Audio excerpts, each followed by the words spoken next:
Bahasan tema hari Rabu tanggal 23 September 2020. Etika batuk dan bersin.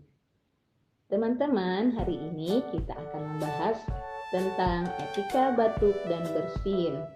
Nah, teman-teman, ketika kita merasakan tenggorokan dan hidung kita gatal akibat debu yang ada di sekitar kita, atau makanan yang kita makannya kurang baik, maka kita akan mengalami batuk atau bersin. Nah, ketika kita batuk atau bersin, ada etikanya, teman-teman. Bu Maya akan bacakan ya etikanya ya.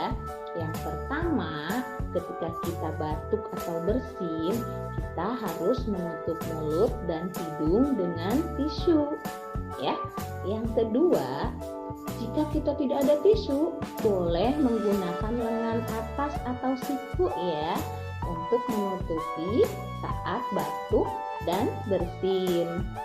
Dan yang ketiga, hindari menutup mulut atau hidung dengan tangan ketika kita bersin ya.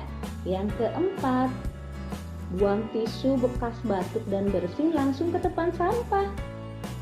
Yang kelima, untuk menjaga kebersihan tangan, jangan lupa cuci tangan dengan sabun setelah batuk dan bersin supaya kuman yang ada di tangan kita tidak menyebar dan tidak menyebarkan kuman kepada orang lain juga.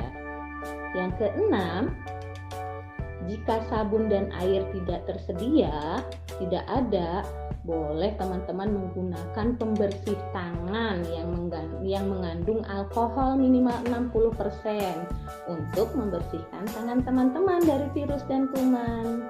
Oke? Terima kasih untuk pembelajaran kali